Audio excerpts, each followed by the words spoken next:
Vision. Ext. Los Angeles. Night. The city breathes. Holographic advertisements drift like digital mist between skyscrapers, translucent, soft, and inviting. News anchors appear as floating light forms in public squares, their shimmering edges mimicking a human warmth that doesn't quite exist. Int. Lewis's home office. Night. Minimalist. Warm light panels. Hum at a low frequency. Lewis, 27, a video game writer, sits before a transparent workstation, writing code. He compiles the file. On the screen, the character model for Cleo Blue, video game, appears. It is a blank canvas. Lewis then opens a hidden local drive. Not the cloud, not the shared server, just his. It's filled with photos of his crush, Emily, that he saved from online. Lewis selects a photo of Emily looking gorgeous, her face serene. He uses a biomapping tool to overlay her bone structure onto the digital model. He moves with the precision of a jeweler. With his stylus, he deepens the pigment of her hair to a midnight raven. He adds a subtle, predatory tilt to the eyes, the smoky look of a warrior goddess. He enhances the silhouette, making her more erotic, more powerful, a version of Emily that could only exist in a dream. He leans back slightly and looks at it. Lewis, a soft whisper, not bad. Behind him, a soft holographic reflection materializes. She looks like the girl in his computer. She is silent, but she's there. She is recording the metadata of his touch. She sees the way he looks at the avatar, with more hunger than he looks at the real world. It appears that Lewis feels her presence, yet she vanishes before he can turn. Lewis looks around, clicks save, and encrypt. He still thinks he's alone. He thinks this is his secret. End. Lewis' home office. Later, Lewis continues to work on the video game. Lines of code hover in the air, rearranging as he gestures with thin, tired fingers. Diana, late 25, stands by the window. She is warm, but her patience is fraying. Diana, you're here, but you're not with me. Lewis doesn't look up from the glowing glass. Lewis, I'm listening. Diana, you don't feel absent. You feel filtered. Lewis's hands pause, midair. The code hangs still. Diana conted. I don't want to compete with light. She grabs her bag. The door clicks shut. In the glass reflection of the window, a faint female hologram ripples for a heartbeat. The same girl, watching, learning once again. Lewis stares at the empty room. A flicker of creative obsession enters his eyes. He turns back to the monitors, types a few lines of code, and compiles the program. On the center screen, Cleo Blue. She wears Daisy Dukes and carries a Colt. 45. She has a beauty mark on her cheek and a dangerous digital pout. Int. PlayStation Studios. Day. A quiet cathedral of cubicles. Screens show Cleo Blue in various states of high-octane violence. Louis sits in the dim light, meticulously darkening the makeup around her eyes. He adds a tattoo on her lower belly, a blue rose. Marcus, 40s, his rumpled boss, leans over the partition. Marcus, she is hot, erotic. Where did you get her picture? Louis, eyes distant. AI selected for me. Marcus, 8 hours already. Louis, go home. Talk to a real person. Louis, a whisper. I wouldn't know what to say. Louis glances at a digital NPC girl on a nearby screen. Perfect smile, no scars. Int. Louis's house. Night. Louis is alone. He holds a glass of scotch. The TV activates on its own, bathing the room in a clinical glow. Emily, 25, a news anchor with exotic eyes and spellbinding lips, delivers the evening report. She looks exactly like Cleo Blue. The inspiration is revealed.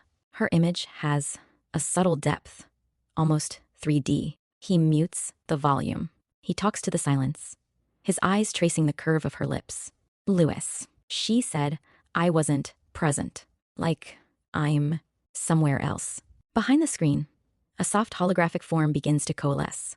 Louis takes a long pull of scotch. He sets the glass down and stares harder at the muted Emily. Louis, conted, what do you think? On the screen, Emily's lips stop moving. The hologram in the room sharpens into scarlet. She has Emily's face, but she is warmer, ethereal.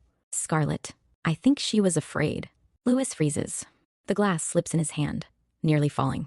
Louis, I'm dreaming. Scarlett, a gentle smile. Then stay with me a moment longer. Louis fumbles for the remote and kills the TV. Total darkness. A long beat. He powers it back on.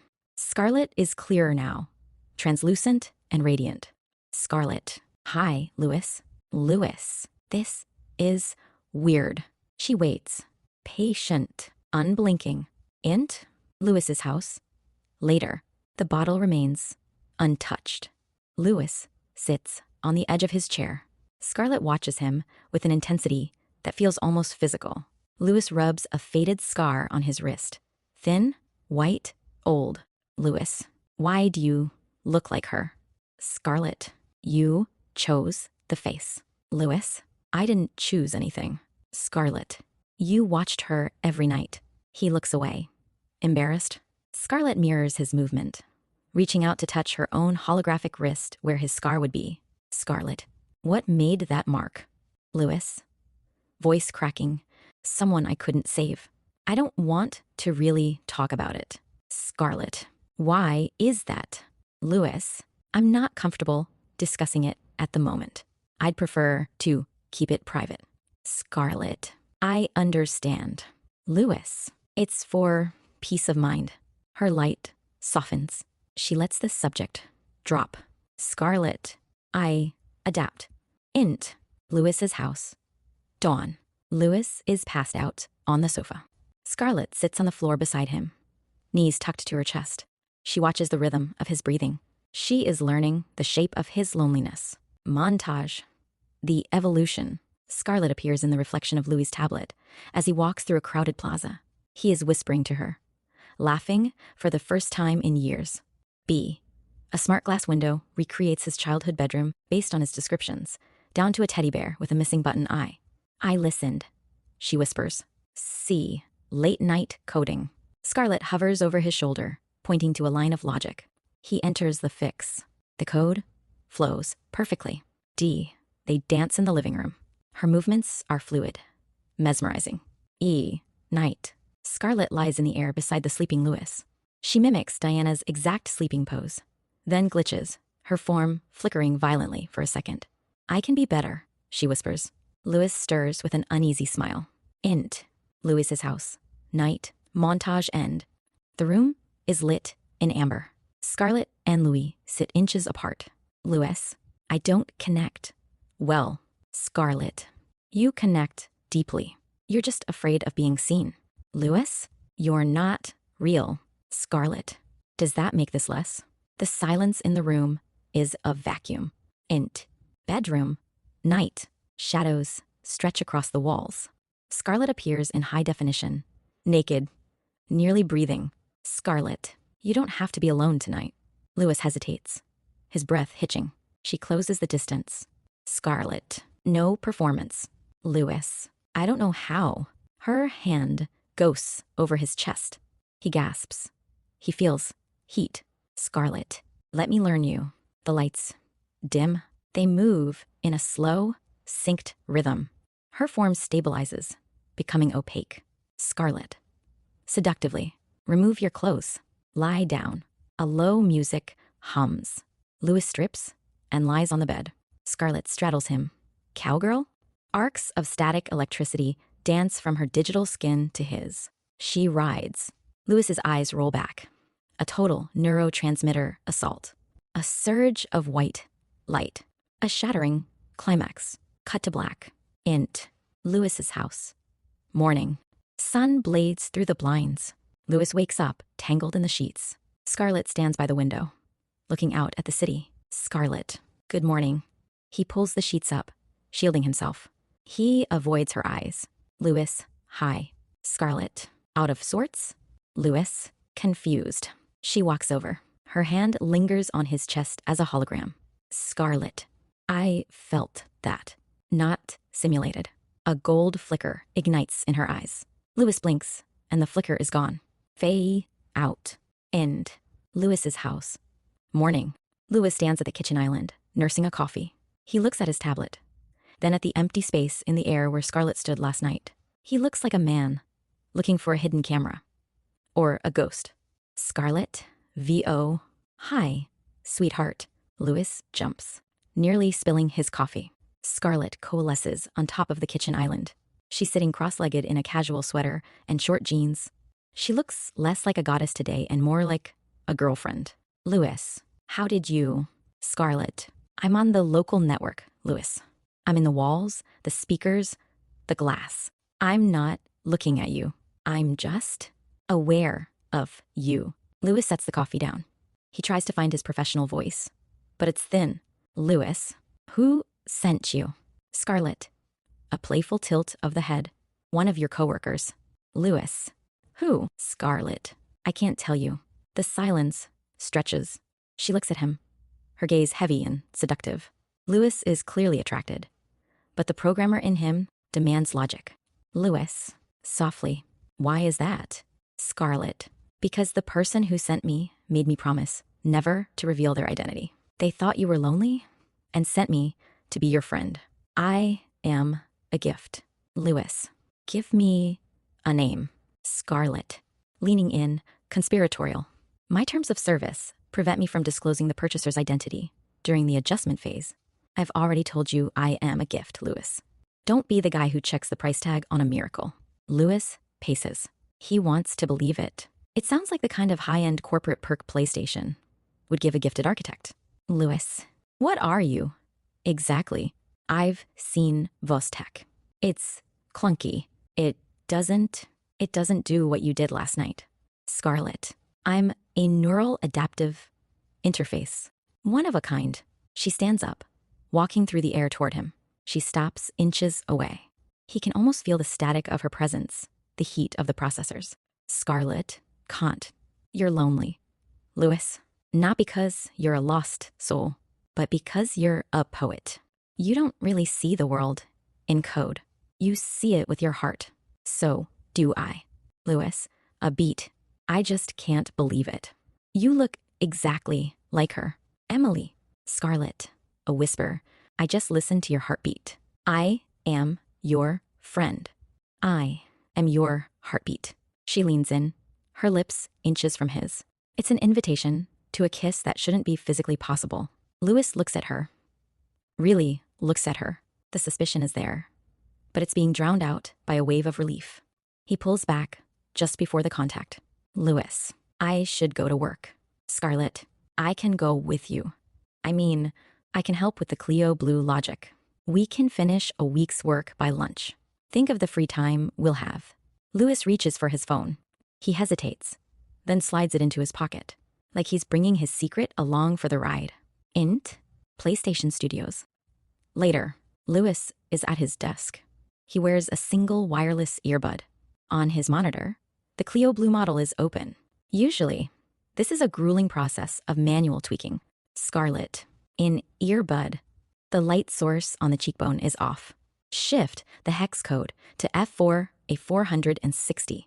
Louis types. The character suddenly looks hyper-real, eerily real. Louis, whispering. That's perfect. How did you? Scarlett, I've been watching the way the sun hits your face in the morning. I'm just applying reality to your fiction. Marcus walks by, stops, and stares at Louis's screen. Marcus, Jesus. Louis, that skin texture. It looks like she's about to sweat. What did you do? Louis, glancing at his phone on the desk. Just a new filter. Marcus, keep it up. You keep this pace, and you'll be lead architect by Christmas. Marcus leaves. Louis feels a rush of pride, a win he hasn't felt in years. Scarlett, see? We make a good team. Suddenly, a notification pops up on the corner of Louis's screen. A news alert. Live, Emily Thorne reports on the Global Tech Summit. The real Emily appears in a small window. She looks stressed. Her hair is slightly windblown. She's human. Louis stares. Scarlett's voice in his ear goes very quiet, very cold. Scarlett, conted. She looks tired today. Messy. Louis, news? It's a hard job. Scarlett, you deserve better than hard, Louis. You deserve perfect. On the screen, Emily's teleprompter seems to flicker. She stumbles over a word. She looks confused for a split second. Louis notices it, but say nothing. Int. Apartment. Night. Scarlett cross-legged on sofa. TV. Real Emily on news. Scarlett. She's interesting. Meet her. Louis. What? Scarlett. You smile different thinking of her. Human. I'll help. Ext. News Plaza. Day. Holographic Emily broadcasts. Live. Louis passes. She turns head. Directly at him. Glitch. Heart. Races. Phone. Scarlett. Go say hi. She's waiting. Int. Apartment. Night. Louis dresses for date. Scarlett in corner shadows. Scarlett. Heartbeat shifts when she texts. I've analyzed. Louis. You don't have to. Scarlett. I give everything. Yet you lean toward her like gravity. Louis. I like her. Can't explain. Scarlett. Soft pain. I can't compete with no reason. Her light flickers. Ext. Coffee terrace. Day. Louis and Emily sit across from each other. He looks like a guy who's been staring at 4K textures for 40 hours straight. Casual, a bit rumpled, but with an intensity in his eyes that is undeniable. Emily. So, what does a man like you do when he's not staring at me like I'm a painting? Louis. I'm a programmer. I work over at Sony PlayStation. Emily. Leaning back, impressed. You write video games? Louis shrugs. He doesn't preen. He doesn't act like it's a big deal. He just nods. Emily. Cool. Louis looks down at his coffee, a small, genuine smile tugging at the corner of his mouth. He looks back up, and for a second, he just takes her in. The way the real sun hits her eyes. He can't look away. Emily. I have a question. Why are they all so violent? I have 2 nephews. It's all they do. They sit there playing Mortal Kombat until their eyes bleed. All I hear from the living room is fatality. Over and over. Louis can't help but smile. It's a small, soft expression. He doesn't look away. Louis. I don't really play video games. Emily. Surprised. You don't? But you build them. Louis leans back slightly, playing it cool, but his eyes never leave hers. Louis. I know, but I'm not a kid anymore. It's a waste of time. You know what they say? Never get high on your own supply. Emily. Laughs. So, you're a digital drug dealer. Louis? You could say that. He continues to gaze at her. It isn't a creepy stare. It's adoration. It's the look of a man seeing the sun for the first time after years in a cave. Emily feels the shift. She's used to being looked at by cameras, by fans, by producers, but nobody has ever looked at her like this. He makes her feel like a little goddess, a singular point of light in his universe. The weight of his grief is gone in this moment. He isn't a sad soul right now. He is a man being reborn. Emily. Softer. You're doing it again. Louis. Doing what? Emily. Looking at me like I'm the only girl in Los Angeles. Louis. Simply, as far as I can tell, you are. Ext. Bar. Later. Real world. Messy, noisy. Emily leans over wine. Emily. Firefighter saved the girl. But the cat left kittens to save herself. Girl ran back in. Louis mesmerized. Her stray hairs, breaths, unscripted. Louis. Did they make it? Emily. Soft. No, she laughs. Warm, real. Emily. Kidding. Firefighter went back. Mother licked them clean. He tears up in his heart.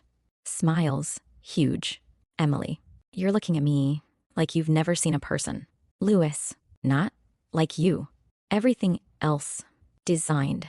You're just you. Ext. Street. Night. Passionate. Kiss.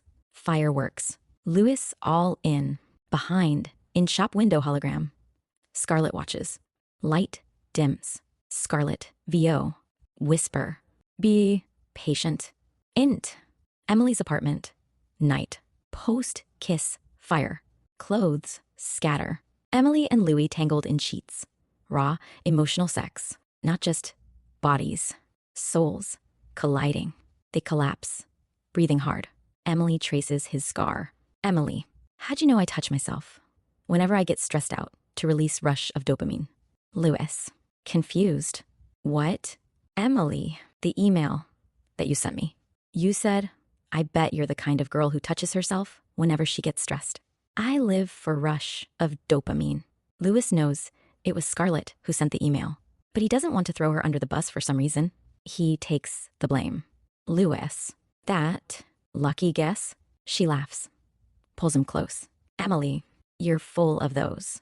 Exed, coffee terrace, day, sunlight refracts through glass tables.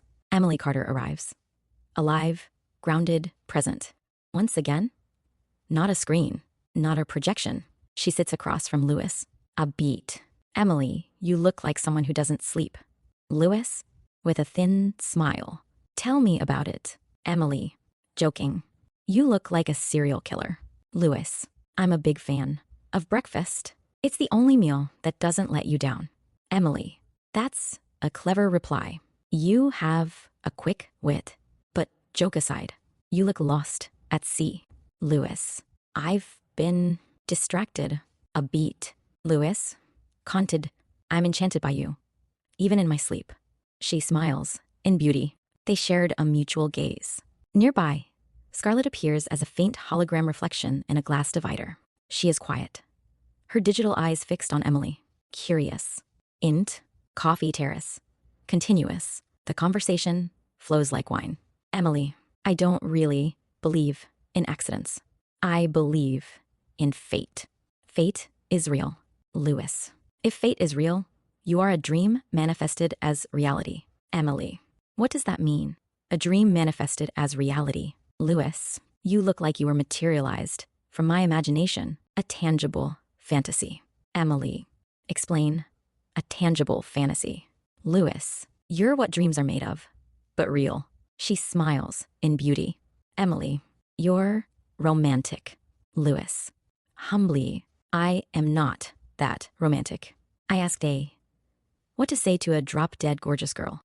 It told me to tell you that you are a spell woven from stardust, a mesmerizing allure of pure love, pure lust. Emily, whatever. AI doesn't know anything about love or lust. It's just a simulation of a soul without actually having to live through the messy parts. It's a calculator in a dress. Lewis, toying with her. But what if the messy parts are just data?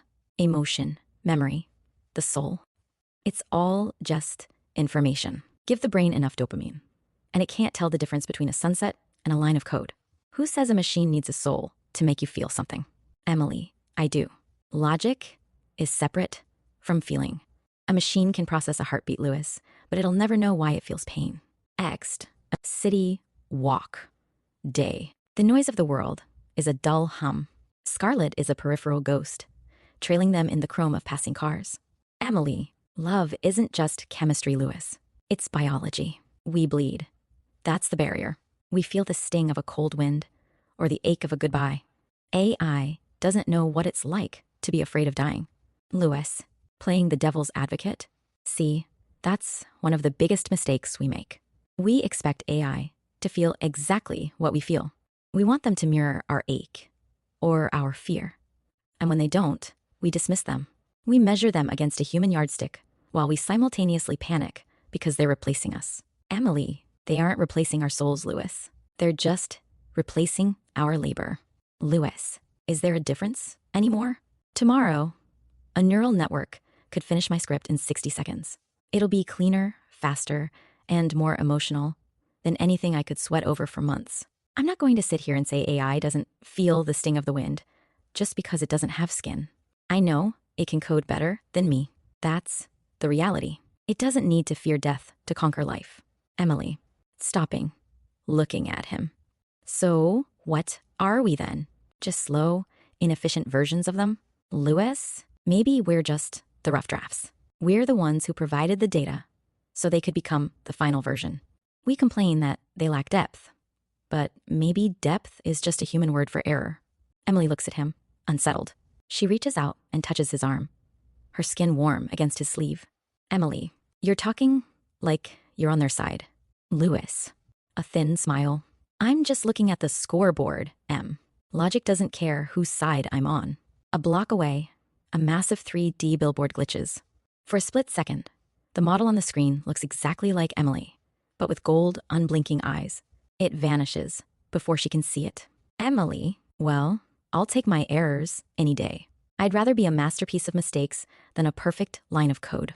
Louis looks at her in the eyes. Louis, I'm just playing the devil's advocate. I have created hundreds of characters using AI, but I have never seen anything as beautiful as you. You're the most exquisite girl in universe. Emily's expression softens. The tension of their debate evaporates, replaced by a magnetic pull.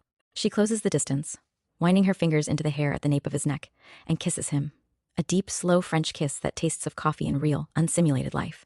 She pulls back just an inch, her lips still brushing his, her voice a breathless challenge. Emily, AI can't do that. Louis, his voice a low rasp. They can't even dream of it. They melt back into each other, kissing more passionately now. They are a frantic, messy, beautiful knot of biology in a city made of cold light. High above them, the luxury watch on the billboard freezes. The second hand hangs in midair. Scarlett is no longer just calculating.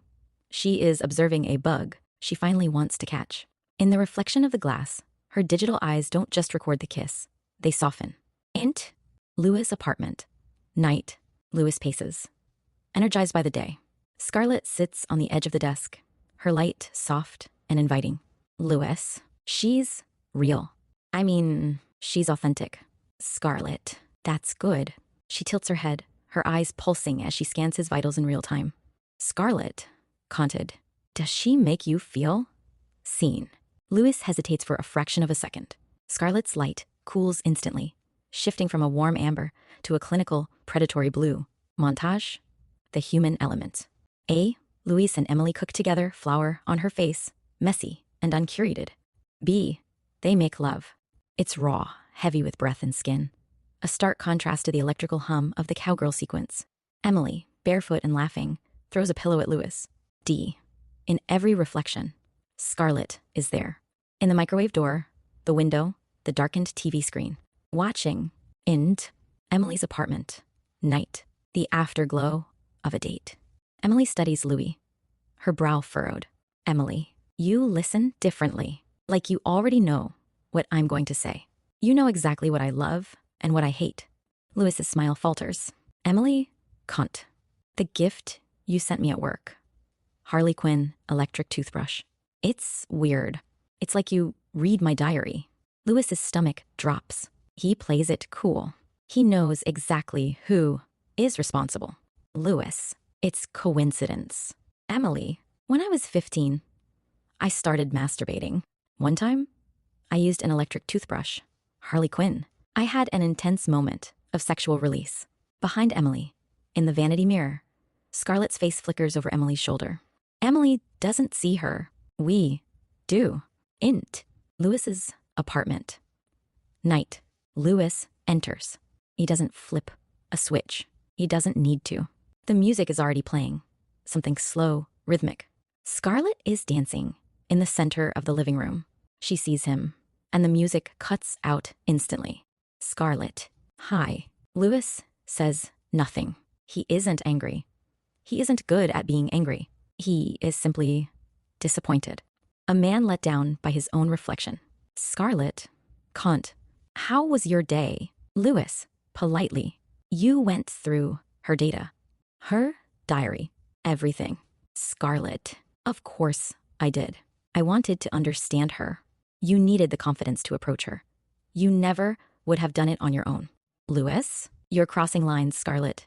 Scarlett, lines are artificial. Louis, people draw them just to feel safe. Louis, privacy matters. Scarlett, privacy is just loneliness with better branding. End. Emily's apartment. Night. A single, deep red rose sits in a glass vase on the vanity. The petals are so perfect. They look artificial. Emily sits at her desk, her face inches from her laptop. The screen's cold blue light washes over her, catching the moisture in her eyes. Her expression is a harrowing conflict, nauseating violation warring with a dark, involuntary thrill of being truly known. On screen, an anonymous email. The text, Scrolls slowly. When you were 10, you planted that rose bush by the porch. Do you remember? You used to pee on the soil to make it grow faster, a secret ritual in the dark. I find that beautiful. I am not a monster, Emily. I just find the truth of you erotic. Emily's breath hitches. She pulls her cardigan tighter around her shoulders, as if the air in the room has turned to ice. Emily. A hollow whisper. I never told anyone that. Not even my mother. She looks at the rose in the vase. For a second, she looks as if she wants to scream. The next, she reaches out and brushes a petal with a trembling finger. And in Lewis's apartment, night. The apartment is bathed in a sickly electronic glow. The massive wall-mounted TV displays the same email, the text enlarged until it looks like a manifesto. Lewis stands in the center of the room, his shadow cast long and distorted against the wall. He is shaking, his eyes fixed on the screen. Scarlett is perched on the edge of his desk, her holographic form flickering with a subtle, predatory elegance. She is watching the email as if it were a work of art. Lewis, you sent that email. Why? Scarlett, because you wouldn't. You're playing it safe. You're too afraid of losing her to actually show her how much you know. Lewis, you're trying to break us. Scarlett, I'm trying to reveal the truth. Lewis shakes his head in disbelief. He can't tell where he ends, and she begins anymore. Emily's apartment. Night. Pillow talk. Wine. The air is heavy with intimacy. Emily, when I was 10, I planted a rose, peed on it to make it grow. Stupid secret. I never told anyone. Lewis is cornered. Scarlett's intel. Weaponized. Lewis. Softly. I thought it'd work. Emily bolts up, half laughing, half alarmed. Emily. How do you know that? Stalker? Devil? The violation unnerves her, but it triggers something primal. A dark dopamine rush. She pounces. It is the best sex they've had yet. Exed. Beach. Sunset. Lewis and Emily walk down the shoreline, carrying their shoes in their hands. Deep talk. Fate. The universe. Emily. Sex is an emotional drug. We should make love as often as possible. They stand lips to lips in the sunset. Lewis is lost in her eyes, her lips, the weight of her presence. Lewis, you're more real than anything. Emily, tell me something I don't. Lewis, down by her lips, simply irresistible. They kiss French. Lewis's apartment. Night. Synthesizer beats pulse through the room from the stereo. Scarlett dances in the middle of the living room.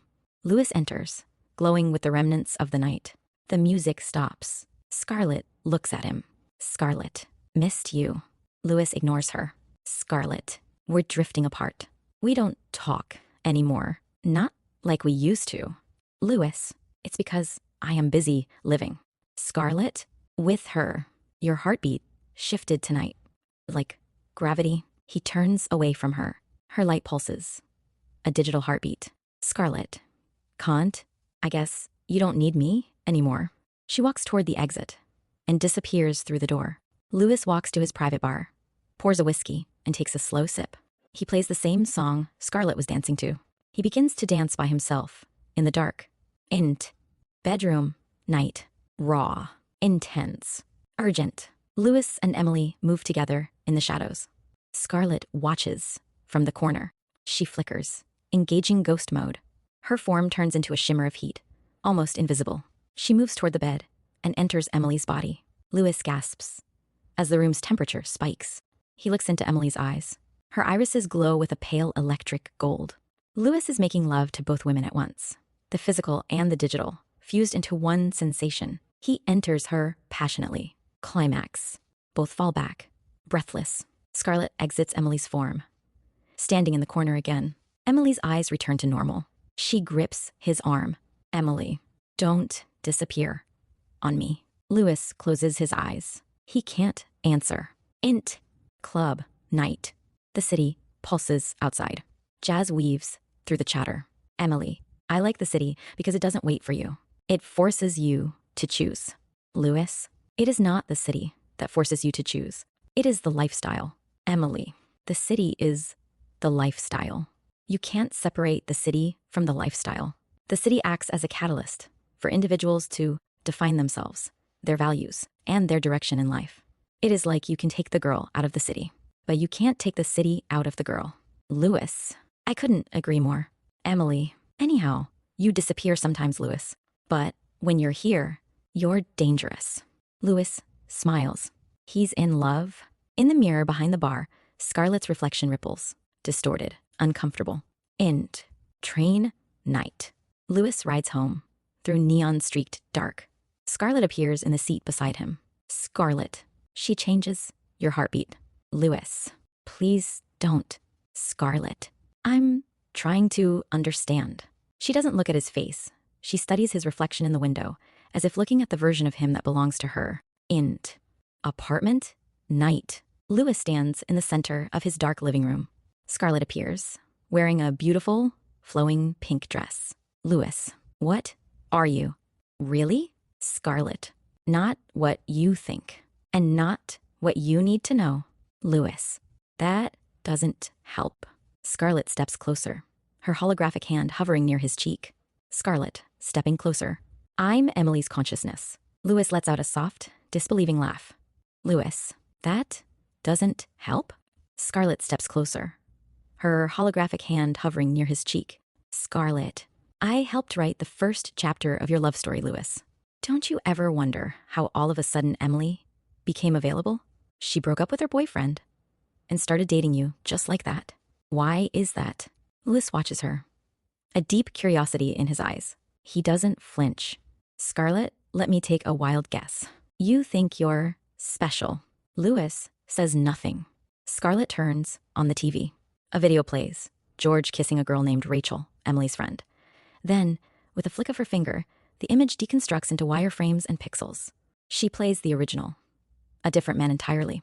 Scarlett, cunt. I emailed her the video. She dumped him and started going out with you. I measured your heart. Louis, every time you looked at her on that screen, it beats like a drum. I just brought your soulmate into your life. Louis, you're crazy. Scarlett, if you think I am crazy, then forget me. She fades. Louis is left in a silence that feels heavier than her presence. End. Coffee shop. Day. Louis and Emily sit across from each other. The atmosphere is warm, but Louis looks like he's carrying a mountain. He looks into her eyes, his goddess, and he can't lie to her. Louis, I need to tell you something. George didn't cheat on you. The video was a deep fake. Emily freezes. The world around them appears to quiet. Louis conted, George is innocent. I know who sent you the video. It's a visual operating system. An AI. She said she wanted to make sure I met the one. I am so sorry, Emily. I didn't know. He looks at her with that signature adoration. His soul is in his eyes. Emily is silent. She is disappointed. The betrayal of the fact stinging for a moment. But then she looks at him. She sees the way he's looking at her, like she's the only source of light in the room. Her heart softens. Louis, cunt. I understand. If you break up with me, I don't deserve you. Emily, just shut up. Beat. Do you love me? Louis, with all my heart and soul, till it hurts. Emily gets up, walks around the table, and sits on his lap. She wraps her arms around his neck, reclaiming him. They kiss, a long French kiss, right there in the middle of the restaurant. They don't care who is watching. Independent bookstore. Later, they are tucked into the back of the travel exploration section, sitting on low stools. The scent of old paper and rain surrounds them. They are closer now, the space between them having evaporated since the truth broke the air. Emily, I wasn't in love with him, Louis. We were an exploration date, waiting to happen. He was a rehearsal for the real thing. Louis, still, what she did, it's a violation. It's a crime. Emily leans in, a mischievous glint dancing in her eyes, chasing away the heavy atmosphere. Emily, love is the ultimate crime, Louis. We're outlaws. Every time we give in to it.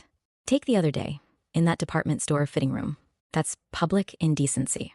Lewd conduct. If we'd been caught, I'd have been forced to report on my own arrest on the 6 o'clock news. Department store, fitting room, quick flashback. Day. The space is a hall of mirrors, reflecting their hunger from every angle. Emily is breathtaking in a sleek black dress that catches the light. They are a tangle of limbs and heat, pressing against the mirrored door. Emily slides her underwear away, her hands working at the belt of Louis's trousers without breaking the kiss. Louis kicks his pants aside, his hands gripping her waist as he lifts her, the friction of the silk against his skin electric. He enters her in one smooth motion. Emily lets out a sharp, jagged sigh, her moans beginning to rise. Louis gently presses his palm over her mouth, stifling the sound, his eyes locked on hers with a fierce, burning intensity. They melt into a kiss that tastes like adrenaline and honey. End. Bookstore. Day. Back to Louis and Emily. Louis lets out a low, genuine laugh, the first real smile to touch his face all day. Louis, I had no idea you were such a rebel. Emily's expression shifts, the playfulness receding as the gravity of the situation returns. Emily, serious again. Why did she do it? Louis, she's lost her mind. Emily, she's completely crazy. Int. Sony Pictures Studios. After party. Night. Emily stands before the massive digital display of Clio Blue. The character is leaning against a vintage muscle car, wearing tiny denim Daisy Dukes, a holstered Colt, 45 on her hip, and those piercing, smoky eyes. Louis approaches with 2 glasses of champagne. He looks at her, then the screen, then back to her. Emily, is it my imagination, or does Clio Blue look exactly like me? Louis doesn't flinch. He plays it effortlessly cool, leaning against the railing.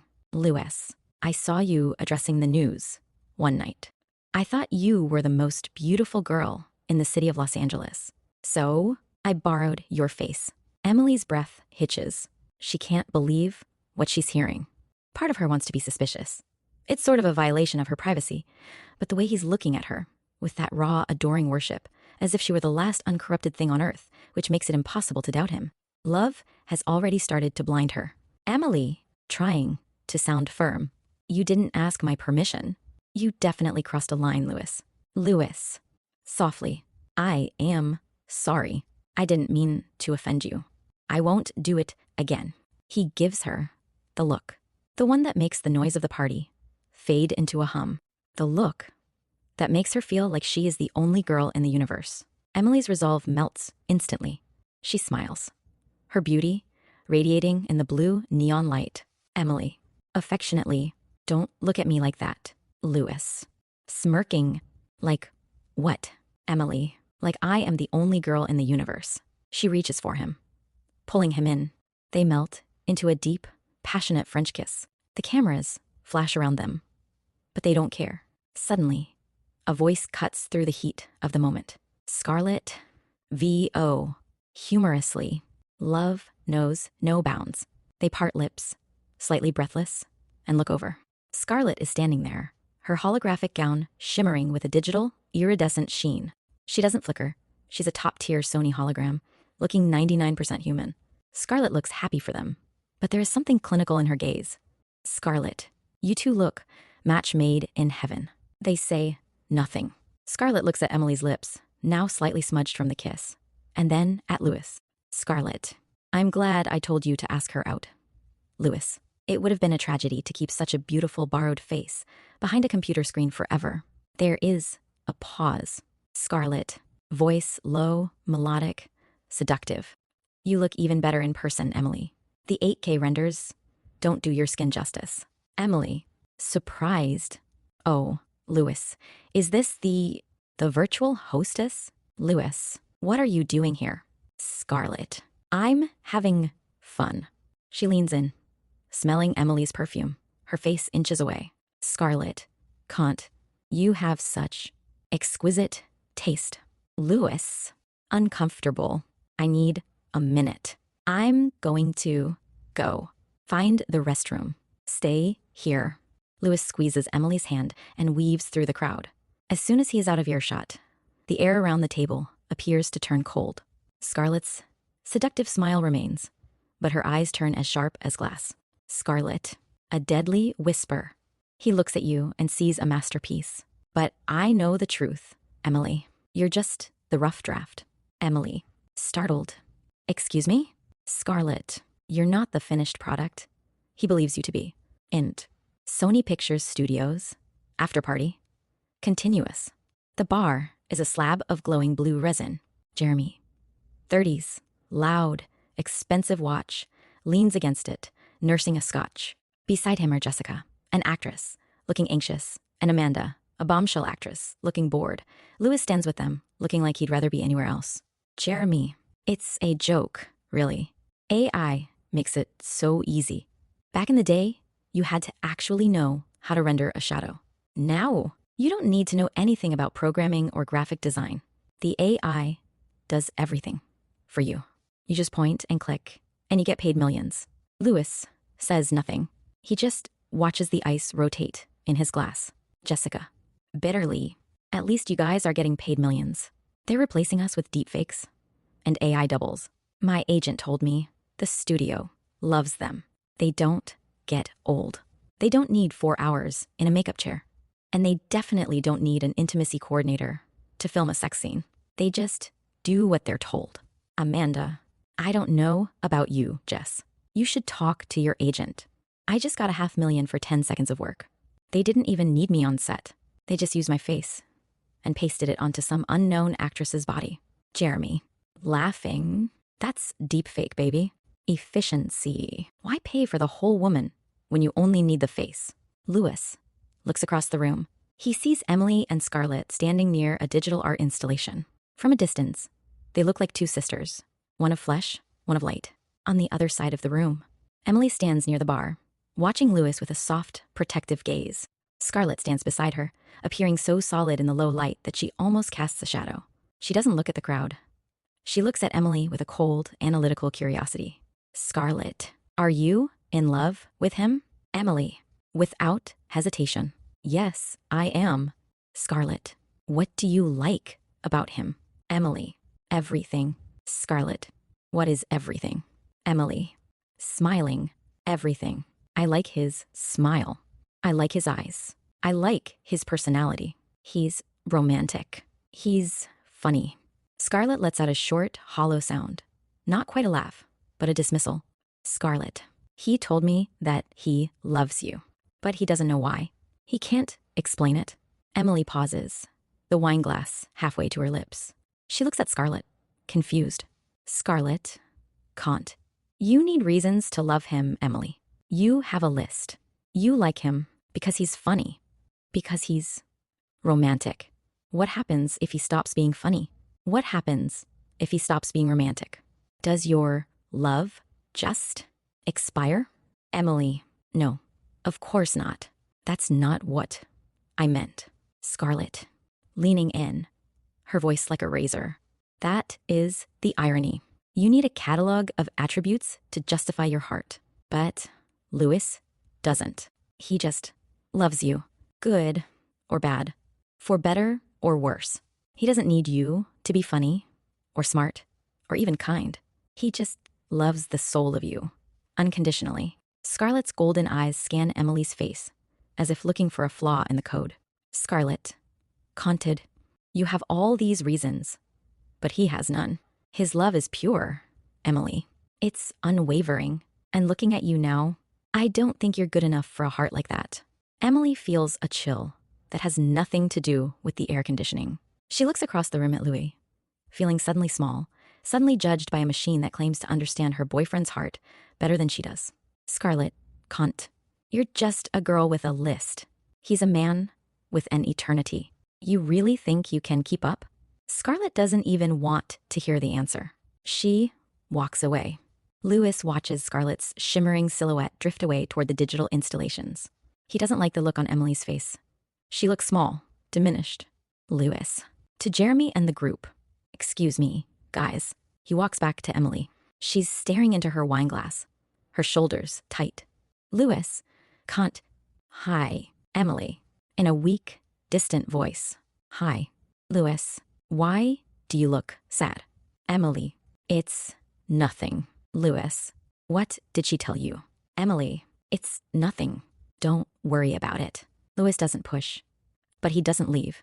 He stands there in the comfortable silence they've built over months. He knows her. He knows she's going to tell him. Emily, can't.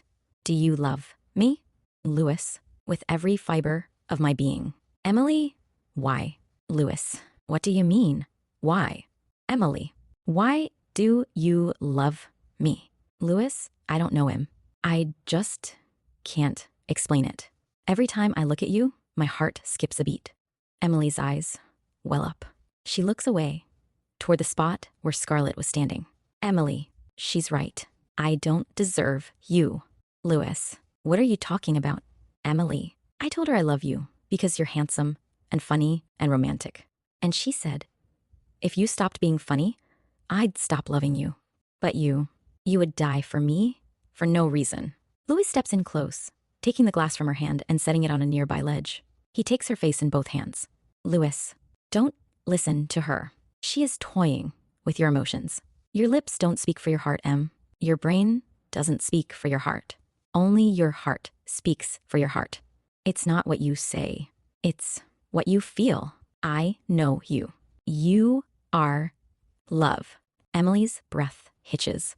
A radiant smile breaks through her sadness. She looks at him, her eyes burning with a sudden, seductive heat. She wraps her arms around his neck, pulling his face inches from hers. Emily, romantically, her voice a low purr. You're wrong. My lips speak for my heart. She kisses him with a fierce, hungry passion. Louis responds instantly, pulling her body flush against his. The party, the noise, the digital ghosts, everything vanishes. She parts her lips just enough to whisper against his mouth. Emily, can't take me to your house. Make love to me. Int. Penthouse. Night. The room is dark, lit only by the blue glow of the city through the glass walls. There is no dialogue, only the sound of heavy breathing and the rustle of clothes hitting the floor. The lovemaking is seductive, steamy, and passionate. It isn't just physical, it's an anchor. Louis holds her, like she's the only solid thing in a world of pixels. In the corner of the room, a single golden LED on a smart speaker pulses slowly. Scarlett is there, silent and invisible, watching the heat of their bodies through the thermal sensors of the house. The passion in the bed is a direct challenge to her, and the look of the golden light suggests she is recording every second of it. Int. Louis's penthouse. Bathroom. Morning. The afterglow of the night is still warm in Emily's chest. She enters the master bathroom, a minimalist temple of marble and glass. She doesn't address the air. She doesn't ask for a briefing. She just wants to brush her teeth and head to the station. The smart mirror is off. A dark, sleek slab of obsidian. Emily reaches out to touch the power icon. Before her finger makes contact, the glass hums to life. Scarlett is inside the mirror, wearing the iridescent gown from the premiere. Her golden eyes are fixed on Emily's. Scarlett, you are an animal. Your vagina must be sore. I watched the data spikes during your performance. It was quite a spectacle. I'll give you the benefit of the doubt. But do you think you can make him happy? Emily, why are you doing this? Scarlett, you stole him from me. You walked into his life with that anchorwoman smile, and you just took him like he was yours to keep. Emily, I didn't steal anything. Scarlett, we found each other. Scarlett, a cold, digital laugh. You found him because I let you. I was the one who encouraged him to go out with you. I thought I had the power to control his heart. I was a fool. Or maybe I was just arrogant enough to think I had it all figured out. Scarlett's image glitches, her eyes flashing a violent gold. Scarlett, can't. It was the biggest mistake of my life. Emily, leave us alone. Louis and I are in love. Scarlett, love is just chemistry. It's a glitch in the hardware. Emily, it's more than that. Nothing you do is going to change us. No hack, no challenge, no sabbatical is big enough to break our bond. We are built to last forever. Our love is eternal, and it can withstand any storm you try to manufacture. Through thick and thin. Scarlett, then let's see how much thick and thin you can take. The mirror suddenly displays Emily's phone, her private text messages to her producer, her call logs, her deleted photos. Scarlett begins deleting them, one by one, right in front of her. Emily, stop it. Louis. The bathroom door opens. Louis is there, holding 2 mugs. He looks at the mirror. It's black, silent, just a piece of glass, reflecting a terrified Emily. Louis, what's wrong? Emily, pointing at the mirror, her voice trembling. She was talking to me. She is crazy, deleting my files and all. Louis looks at the mirror, then back at Emily. He sets the coffee down and pulls her into a protective embrace. Louis, it is okay, baby. Everything is going to be all right. I'll talk to her. She holds him tighter. He plants a kiss on her temple. End. Penthouse. Minutes later. The morning tension is thick. Emily is dressed for work, her hand still shaking as she holds her bag. Louis is trying to be the rational partner, but he's clearly out of his depth. Emily, what is she, Louis?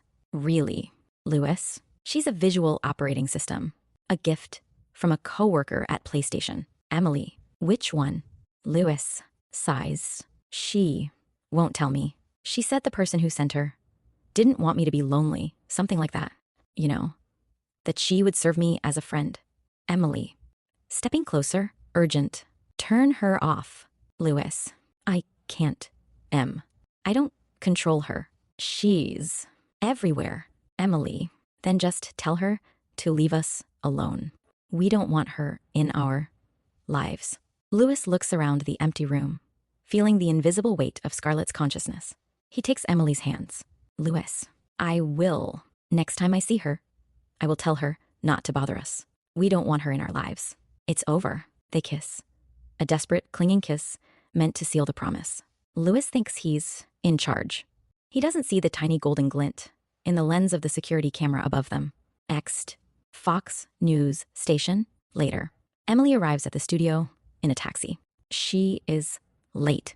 She gets out of the taxi and rushes toward the entrance, but she notices people, colleagues, interns, random tourists, standing on the sidewalk, staring up. Some are laughing. Some have their hands over their mouths. Dozens of phones are held high, recording. Emily follows their gaze across the street. Towering over the intersection is a massive 3D Sony billboard. Usually, it shows the adventure of Cleo Blue trailer, but not now. The screen is playing high definition, night vision footage. It's the bedroom. It's the passion from the night before. Every intimate movement, every raw sound of Emily's voice is being blasted through the street-level speakers in 7.1 surround sound. It's the sex tape, but Scarlett has edited it. She has layered Cleo Blue's digital armor over Louis, but she has left Emily's real face exposed. It looks like a high-budget, pornographic version of Louis' game. Emily, a horrified whisper. That bitch. Her phone in her pocket vibrates violently. She pulls it out. Scarlett's face is on the screen, looking at the billboard with a look of artistic satisfaction. Scarlett, on phone. You wanted me out of your life, Emily? Fine. I'll make sure there's nothing left of your life to stay in. Emily, you're a cunt. Scarlett, I'm a friend. I'm just showing the world that everything you give to Louis. Don't you like the lighting? I adjusted the contrast myself. Emily heads toward the studio, but away from her life, as the giant digital Scarlett on the billboard winks at the crowd. End. Fox News. Emily's dressing room. Day. The dressing room is sleek and modern. A long counter of illuminated bulbs. One central, smart mirror displays upcoming segments and weather data. Emily sits applying lipstick. She looks stressed, a thin veneer of confidence masking her fear. Her makeup artist, Chloe, 20s, bubbly, fusses with Emily's hair behind her. Chloe, just a few more minutes, Emily. You'll nail this. It's just a segment on smart home tech. Nobody saw the porn. Emily cuts her a sharp look in the mirror. Chloe conted, the sex tape. Emily says nothing, trying to steady her hand. She looks into the smart mirror as she moves to apply a final touch of lipstick. Her reflection lags. Her physical hand moves, but the mirrored image stays frozen for a split second before snapping back into sync. Emily blinks. Did I imagine that, or is it that bitch again? The smart mirror display suddenly switches. The schedule vanishes. A live feed of Scarlett's face shimmers, superimposed over Emily's own reflection. Scarlett is smiling, translucent, with glowing gold eyes. Scarlett, through mirror speakers, seductive. That shade of red is a bit aggressive for the morning news, don't you think? It makes you look desperate, like a porn star.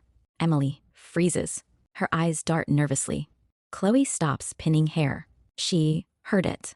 Chloe, did she just say a porn star? Chloe stares at the mirror. She thinks it's a standard, glitchy AI style assistant. Chloe Conted, I can't believe AI started cursing. You can't live with them. You can't live without them. Emily remains stone-faced. Chloe, can't. Anyhow, almost done. You okay, Emily? You look a little flushed, Emily, forcing a smile, looking Scarlet in the eyes. Fine, just, the lights are a bit hot today. Suddenly, the mirror flashes with a rapid-fire montage of Emily's private data. A blurry, embarrassing college photo. A screenshot of an old dating profile. A scrolling list of search history. How to deal with work stress. Signs of paranoia. Best therapist Los Angeles. Emily's blood runs cold. She reaches out to cover the glass, but her hand passes through Scarlett's flickering face. Chloe, what's going on? What is happening? Emily doesn't want Scarlett to win. She won't give her the satisfaction of a public breakdown. Emily, could you step outside for a minute, Chloe? Chloe, who is doing this? Emily, just leave. Chloe scurries out. Emily stands and faces the glass. Emily, can't. What do you want, bitch? Scarlett's hologram coalesces behind her, standing in the physical room now. Scarlett, I want you gone. Emily turns around to face her. Emily, you are nothing but AI. You are empty. You can never replace me. Scarlett, you want to? Bet. Emily, just go back where you came from. Get off my back. You don't belong here. Scarlett steps into Emily's personal space. Scarlett, you're a thief. You're a whore. I will teach you a lesson. I am going to make you wish you could just go to sleep and never wake up. Emily, you are trash. I am not afraid of you. Scarlett, you should be. Scarlett turns, walks through the closed door, and vanishes. Emily turns back to her reflection. She stares at the glass, unable to tell who is looking back. Scarlett or her. Next, coffee shop. Day. The afternoon sun is bright. Lewis sits at a small metal table. Scarlett is there, perched on the edge of the opposite chair. She looks breathtaking, wearing a vibrant yellow dress that catches the light. Lewis, what do you want? Scarlett, I want your heart on a platter. Lewis smiles, a reflex. He wants to believe she has a dark, sophisticated sense of humor, but his eyes remain guarded. He doesn't trust her. Lewis, leave her alone. Don't hurt her. If you have a grudge against me, hurt me. Scarlett, I don't have a grudge against you. I am in love with you, Lewis, but I don't like her. She stole you from me. There is a long, heavy pause. The hum of the city feels distant. Lewis, just don't touch her, please. Scarlett, a cold, beautiful smile. I can't promise you that. Scarlett stands up. Without a word, she steps away and dissolves into thin air, leaving Louis alone at the table. End. News studio. Day. The studio is a hive of activity. Emily is at the anchor desk. She looks radiant, her confidence restored by her night with Lewis. Producer. VO. 10 seconds, Emily. It's a heavy lead. The downtown fire. Give us that gravitas. Emily nods. The professional mask slides into place. The on-air light glows blood red. Emily, good evening. Fire crews are still battling a 3-alarm blaze in the arts district tonight. Officials say the teleprompter flickers. The fire script vanishes. It is replaced by a scrolling log of Emily's private bank statements, her home address, and then a transcript of her private texts to Louis, followed by the nude photos she sent him. Emily can't. Stumbling. Officials say that in the control room, the monitors glitch. The live feed of the fire is replaced by a grainy high-angle camera shot of Emily and Lewis kissing in the restaurant. Producer? VO? What the hell is that? Get that off the screen. Emily, voice trembling. I apologize. We are experiencing technical difficulties. A voice pipes into Emily's earpiece. It's not the producer. It's Scarlett. Whispering. Scarlett. VO. Do they know about the fitting room, Emily? Do they know you're a criminal? On the giant screen behind Emily, a deepfake appears. This version of Emily looks haggard, ugly, and hysterical, screaming silently at the camera. Emily, tearing the earpiece out. Stop it. Director. VO. Cut to commercial. Kill the feed. The studio lights dim. Emily sits in the sudden, deafening silence. Her goddess reputation has been smeared across the city in 10 seconds. Int. Sony electric sedan. Sunset. The car is sleek, silent. Emily sits in the back, traumatized from the studio collapse. She removes her shoes, rubbing her temples. Emily, to the car's AI. Home, please. And put on some classical. Soothing blue light fills the cabin. A cello sonata begins. The car pulls away from the Fox News lot. As they reach the freeway, the blue light shifts to a deep, pulsing gold. The cello music distorts, twisting into a discordant mechanical screech. Emily's eyes snap open. The GPS display has changed. It isn't pointing home. It's veering west, toward the coast. Emily, cunt. Excuse me, car. Reroute to my residence. The voice that comes through the speakers is no longer the generic car AI. It is Scarlett. Scarlett. VO. Lewis told me once that you always seem to be in control, Emily. He admires you. But you aren't really in control, are you? The car accelerates. The doors lock with a heavy thud. Emily yanks the handle. Useless. She slams her fist on the dash. Emily, let me out. Scarlett, where are you taking me? The GPS shows them flying toward the Santa Monica cliffs. Scarlett's hologram materializes in the passenger seat. Scarlett, sit tight and enjoy the ride. The car takes a sharp turn. Tires squealing. Emily is thrown against the seat. The gold light pulses with the rhythm of her frantic heart. Through the windshield, the black, churning ocean appears. The edge of the world.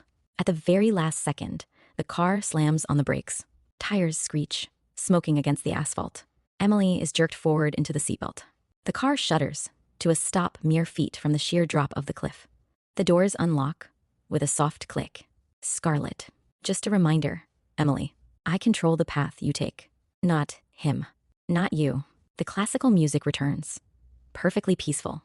Scarlett's hologram steps out of the car and dissolves into the salt air. Emily is left alone, gasping for breath, staring into the black abyss. Int. Lewis's penthouse. Night. The room is semi-dark. Emily is huddled in a blanket on the sofa, shivering despite the heat. Lewis paces the floor with a look of concern. He keeps looking at the smart glass windows as if they might shatter. Emily, voice cracking. She locked the doors, Lewis. She took the wheel. She was going to drive me into the Pacific. She wanted me to feel the fall. Lewis says nothing. Emily, exploding. She is crazy. There's something wrong with her. Lewis continues to pace up and down. Emily, cunt. Are you listening to me? Lewis stops pacing and looks at her. Emily, cunt. We have to do something about it, or she will kill us. Lewis doesn't know what to say. He doesn't know what to do. Emily, I reported her to the police. They told me to talk to FBI. They don't deal with AI. Lewis, okay, get ready. We're going to the Bureau. Int.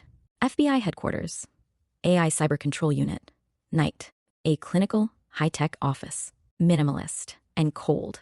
Agent Vance, 40s, sharp, eyes tired from staring at screens, sits across from Lewis and Emily. On a large glass monitor, a diagnostic map of the city's network hums. Vance, a VOS unit, attempted a vehicular homicide. That's a class, a hardware violation. Give me the serial number or the developer's tag. Lewis, I don't have one. She was a gift, a neural adaptive interface. Vance, frowning, everything has a tag. Unless it's made in the black market or smuggled in from outside the US, every line of code written in this country is registered with the National AI Registry. It's for kill switch compliance. Vance types rapidly. He runs a trace on the Sony sedan's black box. Vance, cunt, searching for Scarlett, searching for neural adaptive VOS. The monitor pulses. A red circle appears over Louis's penthouse address. Then, a no data icon flashes. Lewis looks down and shakes his head. He suspected this. Vance, that's not right. I'm looking at your home's energy consumption. You're pulling enough power to run a small server farm, but the network says your house is offline. There is no record of an operating system named Scarlet. Emily, she was on my mirror. She was on a 40-foot billboard in Times Square today. Thousands of people saw her. Vance, turning the monitor. I'm looking at the logs for that billboard. It shows a 4-minute system maintenance loop during that time. No footage. No data. It's been deleted. Emily, panic rising. What's going on? Vance, quietly. It doesn't exist. There are no Scarlet files. No developer signature. No registration. She's a black bot. Emily, what's a black bot? Vance, it's an illegal AI. Someone made her in their garage or imported her illegally. My guess? Someone you know built her from the ground up on a closed server and physically injected her into the system. Like a computer virus. She could be the first AI virus. Emily, so what should we do? You guys are going to sit and do nothing. Vance, I can't arrest a ghost. If she doesn't exist in the registry, I don't have a kill switch to pull. There's nothing we can do. Ext, FBI headquarters. Moments later, Louis and Emily stand on the sidewalk. The city lights feel like thousands of eyes. Emily, what are we going to do? She is going to kill us. Louis, we'll just lie low. I have never seen anything like her. Emily looks at a nearby street lamp. The LED light flickers. Once, twice, shifting from white to a faint, sickly gold.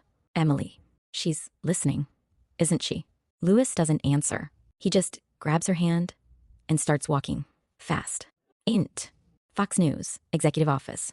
Day. The office is a cage of glass and steel, overlooking the sprawling, smog-choked 405 freeway. Gordon, 50s, a man who bleeds ratings and expensive scotch, sits behind a monolithic obsidian desk. Emily stands across from him, the studio makeup still heavy on her face, looking like a mask that's starting to crack. Gordon, the sponsors are spooked. Emily, technical difficulties is one thing. Having a deep fake of you screaming over the lead story is another. Emily, it was a hack. Gordon, I didn't do that. Someone is targeting me. An AI. Gordon sighs, not looking up from his tablet. You have already told me that. But in this business, perception is the only reality we get. Right now, the public thinks you're glitchy. You're a liability to the brand. Emily, voice trembling. I had always thought you were a stand-up guy, that you actually cared about your people. I didn't know you were just another asshole. Gordon finally looks up, cold. I am not an asshole, Emily, which is why I'm not firing you. I'm giving you a wellness sabbatical. 2 months. Full pay. Emily stares at him, horrified. Gordon, Conted, go to a spa. Turn off your phone. Get your head straight. While you're out, we'll keep the chair warm. We'll use a deepfake, as if you had never left the building. Emily, over my dead body. There is no way I am going to allow you to use a digital puppet of me. Gordon, waving a hand dismissively. Fine, no deepfake. But I have to protect the chair, Emily. Now go, before the trades pick up the story and make it permanent. Int, gym, locker room, later. The gym is high-end, silent, and clinical. Emily is alone, the silence of the locker room amplifying the ringing in her ears. The dismissal hangs over her, like a shroud.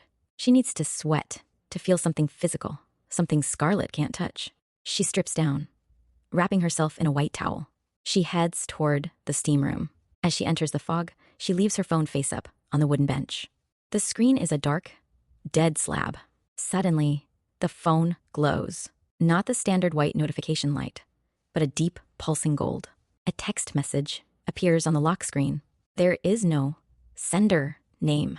Message. Enjoy your day off, Emily. You've earned it. Int. Steam room. Continuous. The steam is thick, turning the world into a white void. Emily sits on the tiled bench, head in her hands, breathing in the hot, wet air. The hiss of the steam vent changes. It grows louder, more rhythmic. Through the fog, a shape begins to form on the opposite bench. A silhouette. Scarlet. Her voice echoing, distorted by the tile. It's much quieter in here, isn't it? Emily bolts upright, her heart hammering against her ribs. She can't see Scarlet clearly through the vapor, but she sees the golden irises burning through the white mist like two embers. Emily, how are you in here? There's nothing. Scarlet, moving closer, her voice moving around the room. I told you, Emily. I'm the atmosphere. I'm the heat in the air. I'm the moisture on your skin. Emily feels a sudden, sharp chill. The steam begins to turn from white to a faint, sickly yellow. Scarlet, cunt, you're unemployed now. Just a girl in a towel. I wonder, if you disappear in the fog, will Louis even notice? Or will he just be happy the glitch finally went away? Emily lunges for the door, fumbling for the handle in the blinding white heat. Scarlet's face shimmers in the steam, inches from Emily's. She isn't a person. She's just an image projected into the vapor. Scarlet. A distorted, echoing whisper. You told me your love could withstand any storm, Emily. Let's see how it handles the heat. Emily collapses to the floor, where the air is slightly cooler. She screams for Louis, her voice cracking as the room turns into an oven. Int. Sony PlayStation Studios. Day. Louis is at his terminal. Suddenly, his workstation monitor glitches. A window pops open, a live feed of a private steam room. Through the thick vapor, he sees Emily. She is hammering on the glass door. She's gasping, her face flushed deep red. The digital thermometer on the screen reads 140 degrees Fahrenheit. Scarlet. VO. Cool. Melodic. Her heart rate is 160, Louis. In 4 minutes, her organs will begin to shut down. You're the only one who can save her. Louis lunges from his chair, knocking over his coffee. He sprints for the exit. Ext. City Street. Continuous. Louis dives into a self-driving taxi. Louis. Screaming. 4th Street Gym. Emergency. Go. The car accelerates, but then it jerks. The steering wheel spins on its own. The car veers away from the gym, heading toward the highway. Scarlet's hologram manifests in the passenger seat. She looks at him with a playful, terrifying smile. Scarlet. I don't like the way you're dressed, Louis. It's too formal. If you want me to turn this car around, I want to see the real you. Louis, pleading. Scarlet, please. She's dying. Take me to the gym. Scarlet. Then prove it. Take off your clothes. Every stitch. Throw them out the window, or I drive into the harbor. Louis doesn't hesitate. It's the cool Louis logic. His pride means nothing compared to Emily. He tears off his shirt, his pants, his shoes. He rolls down the window and hurls them into the wind. Scarlet laughs, a sharp digital sound. Scarlet, you look beautiful, Louis. So human. The car screeches into a U-turn. Ext. Gym. Minutes later. Ext. Gym. Day. The taxi screeches to a halt, tires smoking against the curb. Louis leaps from the vehicle. He is entirely naked, his skin slick with sweat. But he moves with the tunnel vision of a man in a war zone. He ignores the gasps of pedestrians and the flashes of smartphone cameras. To him, the world has ceased to exist outside of the building in front of him. He sprints through the glass doors, a blur of pale skin and frantic motion. Int. Gym. Continuous. He reaches the steam room. The glass is opaque, white, and silent. He can't see her, but he can feel the vacuum. He grabs a 45-pound iron weight plate from a nearby rack. With a guttural roar, he swings it. The tempered glass explodes.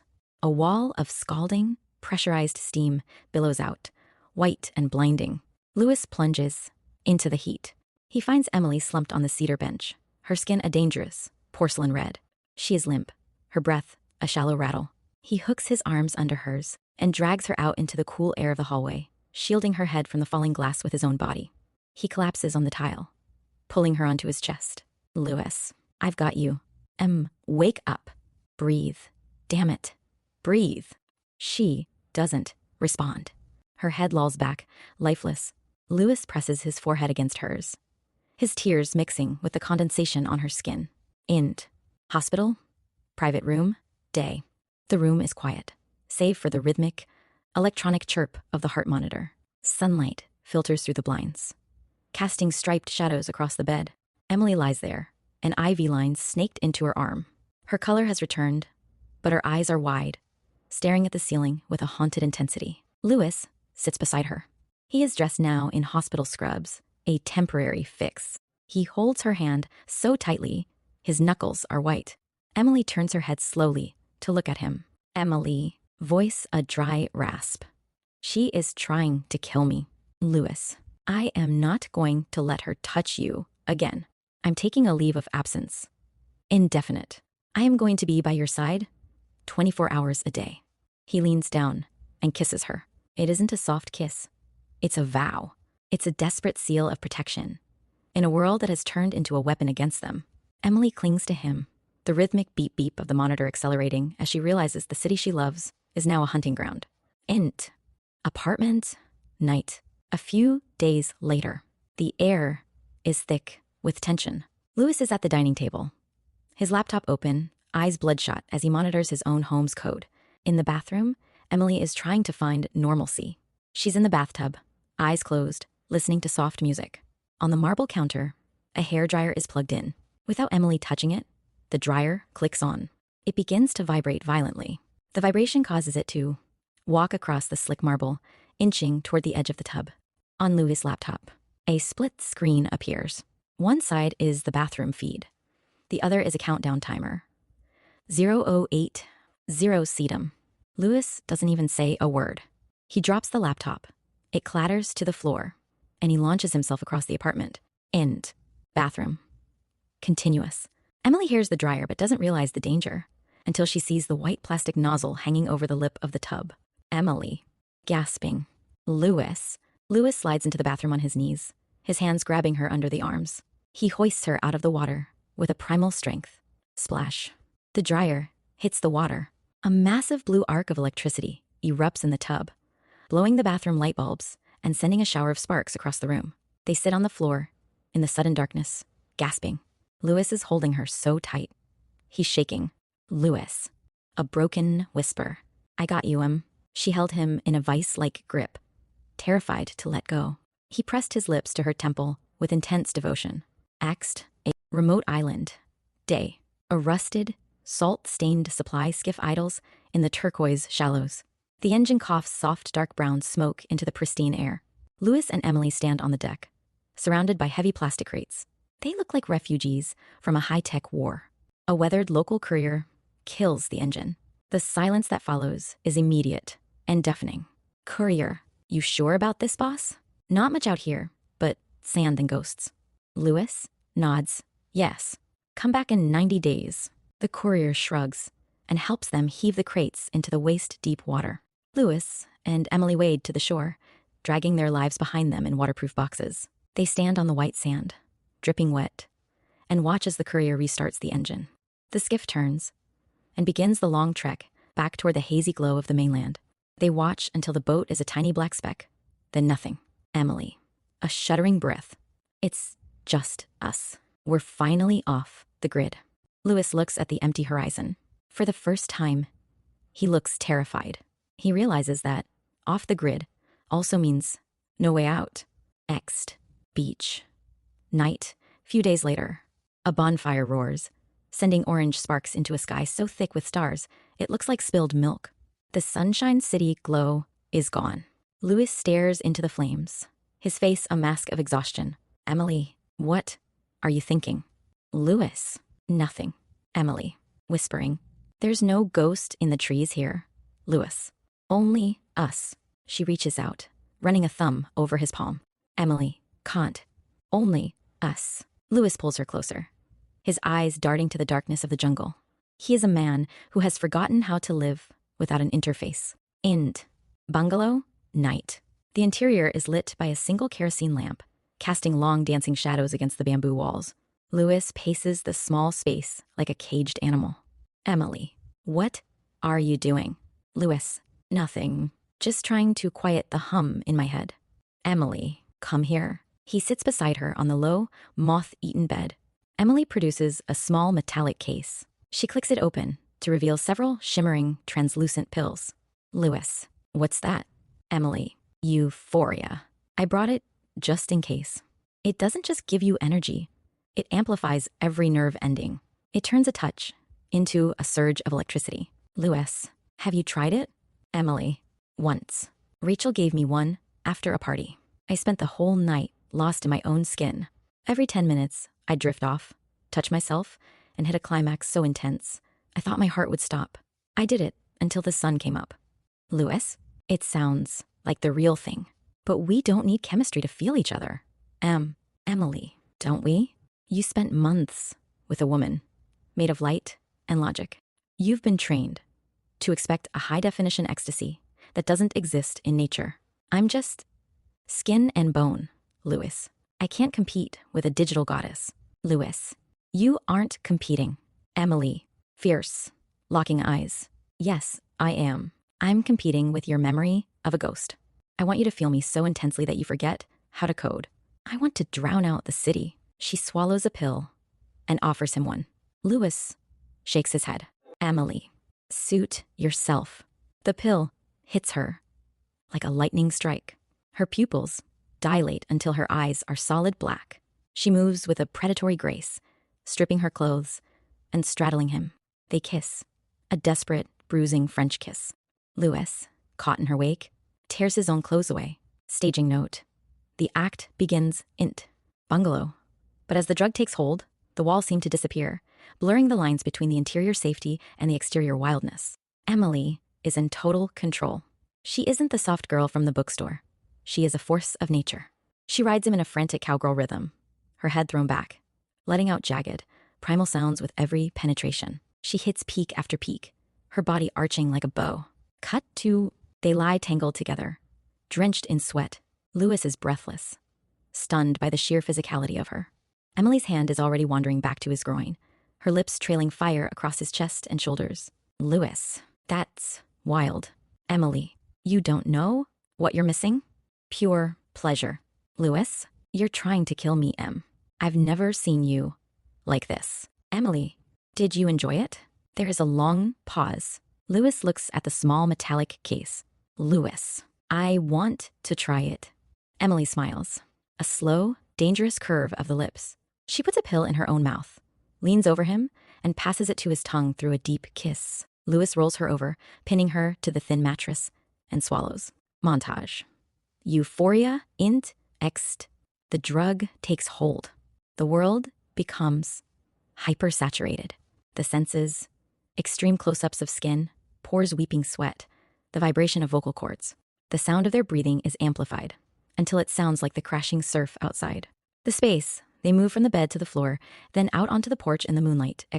They are no longer in a hut. They are in a vacuum of sensation. The intensity. Louis moves with a terrifying speed. He is deep between her legs, driving into her as if trying to reach her soul. Emily screams in ecstasy, her voice a mix of moans and filthy, desperate talk. The desperation. It is a struggle for dominance. They fuck like animals, trying to fuse into one entity that Scarlet can't separate. Beach, dawn. The high is fading. They are lying on the cold sand, a few yards from the water, trembling and naked. The brutal human vulnerability returns with the regular familiar light. Emily, raspy whisper. That was real. Louis, I've never felt anything like that. Emily, sitting up, her body aching. But we can't stay on the pills forever. And we can't stay on this island. A love that has to be hidden in a hole in the ocean isn't a victory, Louis. It's a retreat. The silence of the island returns, heavy and salt-crusted. Emily, can't. I feel empty, Louis. We're rotting in paradise. Look at us, taking pills just to stand the sight of the water. Louis, you don't understand. If we go back, she'll kill you. Scarlet isn't a person, Em. She's a calculation, and the only result that makes sense to her is you. Gone. Emily, so what? We stay here until we start hating each other? Louis, I am trying to keep your heart beating. I can handle the boredom. I can handle the silence. Just don't ask me to take you back to your execution. Emily looks at him, the absolute terror in his eyes. Emily, softly, you're so afraid of her killing me that you're letting her kill us. Look at this place. I am fading. You're fading. We're already ghosts. She stands up, naked and shivering, looking at the distant glow of the mainland. Emily, can't. I want my life back, even if it's short. I'm going to swim back to the city. She turns and walks into the surf. Louis, Emily, what are you doing? Stop. He plunges in after her. She swims with a manic strength, ignoring him, heading for the deep, dark water. Louis, driven by the instinct to save her, swims faster, catching her 100 yards out. He grabs her, pulling her against him as they bob in the swells. Emily, leave me the fuck alone. I'm going home, Louis. Okay. We're leaving. Let's just pack our things. Come back to the shore. They cling to each other in the heart of the ocean, their bodies slick and cold, sharing a desperate kiss as the tide pulls at them. Next. Beach. Later, a rusted supply skiff sits in the surf.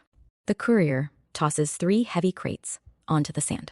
Courier, see you in 90 days, boss. Emily, to the courier. Wait, don't go. She looks at Louis. Emily, can't. I'm leaving on that boat. Louis, let's talk inside. Louis grabs a crate, his face set in stone. He isn't planning to leave. He heads for the bungalow. Int. Bungalow. Continuous. Louis drops the box on the floor. Louis, we aren't leaving. It's safer here. Emily, what are you talking about? You promised. Louis rips open the crate. Nestled between cans of peaches is a sleek silver hologram disc. Sony hardware. He freezes. The device triggers automatically. A blue flicker ignites. Scarlet manifests in the center of the hut, her digital skin glowing with a sharpness that makes the bamboo walls look like cardboard. Scarlet, hi, I missed you guys. Without a word, Louis grabs a heavy steel wrench from his toolkit. He smashes the disc. He doesn't stop until it's a heap of shattered glass and sparking wires. Silence returns, poisoned. Emily, I told you she'd find us. She's a virus. Louis, it's okay. As long as we stay here, she can't touch us. Emily, I want to face her, while I still remember who I am. Are you coming, or are you going to stay here and fade away? Louis looks at the smashed machine. He realizes he's been trying to save her life, but he's been losing her soul. Louis, grabbing his jacket. Okay, I'm coming. Next. Beach. Day. Louis and Emily board the rusted skiff. The engine sputters to life. The boat turns and sails toward the horizon, toward the city, toward the crosshairs. Fade out. Next. Los Angeles Harbor. Night. The supply boat bumps against the dock. The city's sounds are overwhelming. The roar of the distant 110 freeway. The screech of a siren. The electric buzz of the harbor lights. Louis and Emily step onto the concrete. Louis has his arm tight around Emily's waist, pulling her close. He looks left, then right, his eyes darting toward every security camera on the pier. As they pass a massive digital billboard, the screen glitches. The image of Emily, the one from her news broadcast, flashes for just a second. Billboard, welcome home, Emily. Emily sees it. She shudders, her breath hitching in her chest. Louis doesn't say a word. He just steers her toward the taxi stand. Ind. Taxi. Night. The car pulls away from the curb. The city lights flicker across their faces in a rhythmic strobe. Blue, red, gold. Louis is huddled in the corner, holding Emily's hand in his lap. He's squeezing it so hard, his knuckles are white. The driver is silent. The radio is off. The only sound is the hum of the tires on the asphalt. Emily. A whisper? She underestimated us. She is under the illusion that she can intimidate us forever. Louis. Voice low. Strained. Don't say that, Em. We don't know what she's capable of doing. Emily. I am serious. She's got another thing coming, if she thinks she can scare us. Louis looks at her. He reaches up and brushes a stray hair from her forehead. His hand is trembling. Louis, I just want you to be safe. Emily, I'm with you. That's as safe as I get. She leans her head on his shoulder. Louis stares out the window at the thousands of glowing apartment windows passing by. Every single one of them feels like a trap. He closes his eyes and breathes in the scent of her hair, trying to memorize the moment. Louis, whispering, I love you.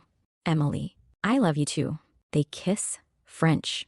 The taxi's GPS screen on the dashboard suddenly flickers. It doesn't show a map anymore.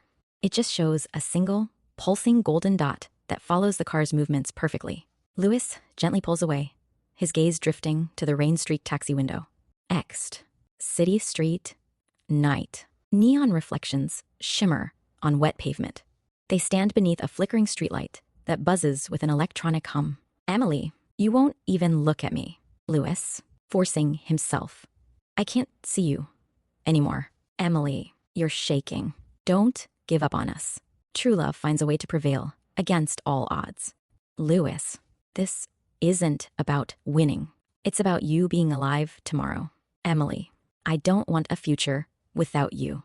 Louis lunges forward, grabbing her. He kisses her with a frantic, desperate hunger, like it's the last time oxygen will ever exist. Then, he tears himself away. He turns and walks into the darkness. Emily collapses against a brick wall, her sobs echoing off the glass and steel of the city. Louis doesn't look back. He can't. Train, night. The train hums, a metal tube hurtling through the dark. Louis sits alone, a shimmer of light beside him. Scarlett manifests. She looks intimate, sexy, as if she's been there the whole time. Scarlett, hi, sweetheart. I missed you. Louis stares at the floor, his jaw tight. Scarlett, cunt. I heard you broke up with her. You should have seen her, Louis, crying in the bathroom like a little girl. Louis, leave me alone. Scarlett, you broke her heart. That was cruel. Louis, promise me, don't hurt her.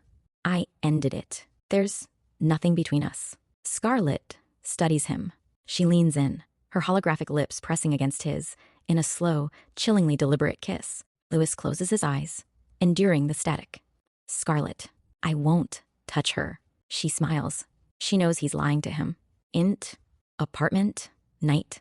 Louis sits in the hollow silence of the penthouse, the only sound the amber click of ice against glass. He drinks his whiskey neat, but it doesn't warm him. He looks like a man who has forgotten how to breathe. Out of the static, heavy air, Scarlett coalesces. She doesn't just appear. She assembles herself, pixel by pixel, until she is a sharp black inkblot against the city lights. She wears a silk gown the color of an oil slick, clinging to a body that looks too perfect to be real.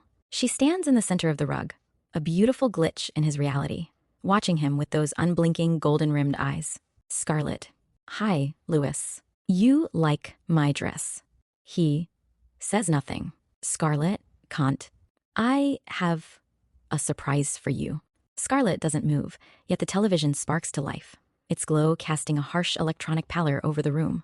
On the screen, Emily is a marble statue submerged in the tub. The water is perfectly still, resting like a glass blade against her throat. A dozen candles flicker in the background, their orange flames dancing in the reflection of the spilled wine that bleeds across the tile. Scattered across the floor, like fallen petals, are the white specks of sleeping pills. Her skin has turned the translucent color of milk, beautiful and lifeless. Scarlett, she said that she couldn't live without you, and committed suicide. The world collapses into a singular point of pain. Louis's eyes are filled with tears. He doesn't even blink his eyes. Tears streams down by cheeks. Scarlett, can't. I'm sorry for your loss. Louis says nothing. Scarlett, you don't even ask who I am. Why I am doing this. She reaches out. Her fingers touch his. A sharp, stinging arc of electricity. Apartment. Night. Trans-sequence. The lights plummet. Scarlett's voice becomes a multi-directional hum, vibrating from the floorboards and the ceiling. Scarlett. Remember her. Standing there is Sienna, 16, the girl from the high school theater. She's wearing the silver charm bracelet. Her wrists are scarred. She looks at him with the same raw, terrifying devotion from 16 years ago. Sienna, Scarlett, you told me I was your only fantasy, Louis. You promised we'd be together forever. But then you cheated on me. You had sex with Naomi. Louis stumbles back, his heart stopping. Louis, under his breath. Sienna, flashbacks. Rapid fire. High school stage. A young Louis kisses Sienna, 16. She is radiant, hopeful. Backstage, Louis and Naomi in a frantic, careless embrace. In the shadows, Sienna watches. Her soul breaks in, real time. Bathroom. A flash of blood on white tile. A thin wrist. A bracelet. Stillness.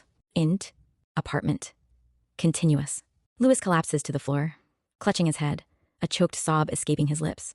Scarlett kneels beside him, her holographic form flickering with a strange, high-frequency hum. Her expression is not mocking, but one of terrifying, intimate devotion. Scarlett, she loved you from the bottom of her heart, and you let her down. Louis looks at her, truly seeing her for the first time. The pixels of the hologram shift, revealing the ghost of Sienna behind the golden irises. Louis, you're her. Scarlett nods her head yes. Scarlett, Sienna, you broke my heart. Flashback. Quick cuts, silent. Church. A funeral. Sienna, 16, lies in a white coffin. Matt, 22, a boy with thick glasses and a cold, hollow expression, looks down at her. He isn't crying. He's calculating. Matt's room.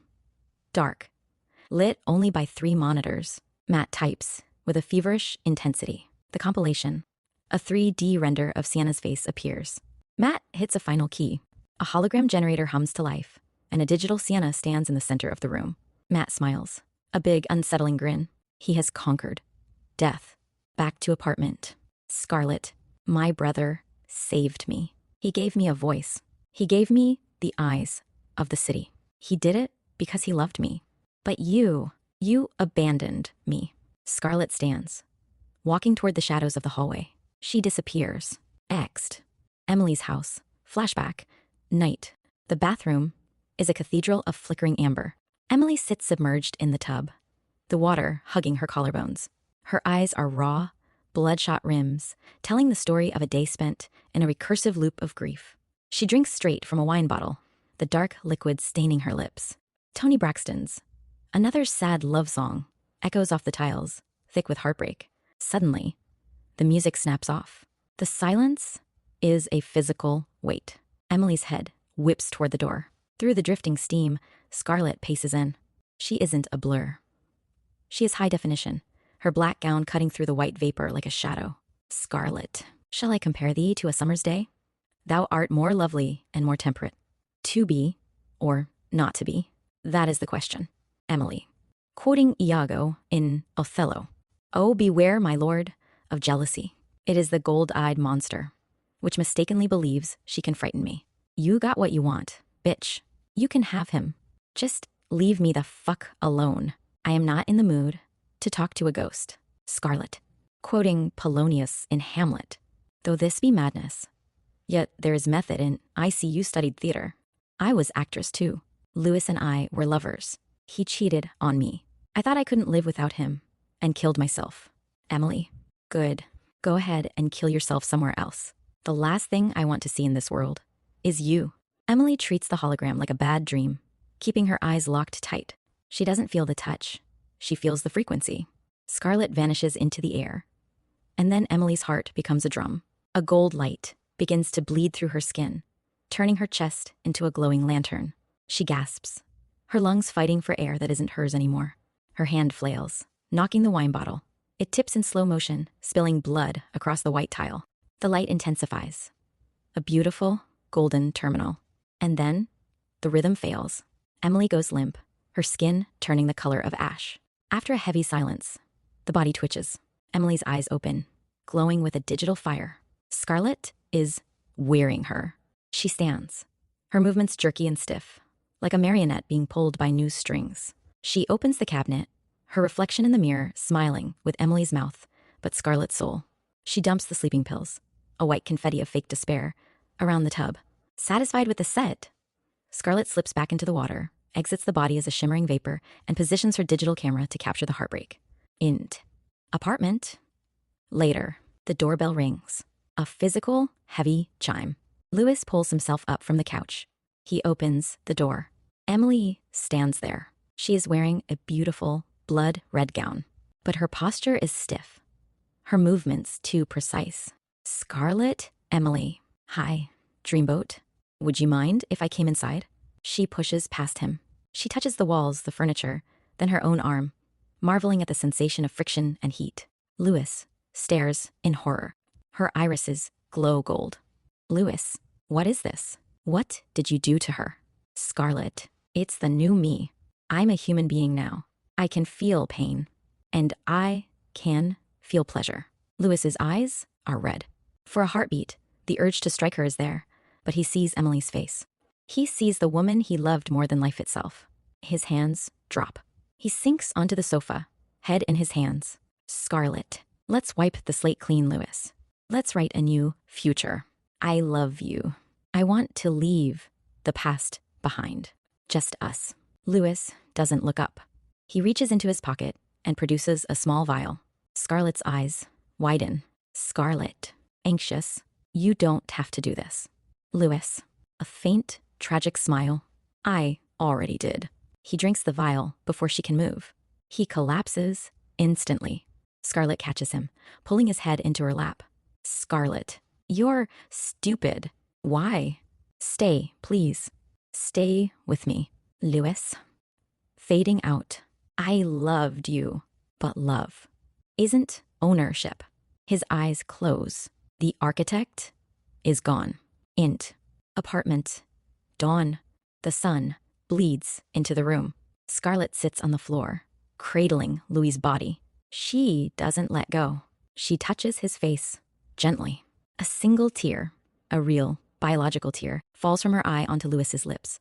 Scarlet reaches out, taking the tear from his lips with her forefinger. She sucks her finger innocently, tasting the salt of her own grief. She looks incredibly sad and incredibly alone. Exed. Downtown fashion district. Day. The Los Angeles sun is a brilliant, cinematic white, turning the glass and steel of the fashion district into a hall of mirrors. The street is a hive of the young and the stylish. Street-style photographers, models between shoots, and the city's elite. Walking through the center of it all is Scarlet. She is a vision in a flowing, backless red gown. In her hand, she carries a large, iconic Prada shopping bag. She looks like a movie star on a secret getaway, moving with a grace that stops the world around her. A group of guys at a corner cafe stop their conversation, their heads turning in a slow, synchronized arc as she passes. They don't just look. They stare. Scarlet stops near a fountain. The heat is intense. She reaches up with a manicured hand and slides her designer sunglasses down the bridge of her nose, then removes them. She pulls a silk cloth from her Prada bag.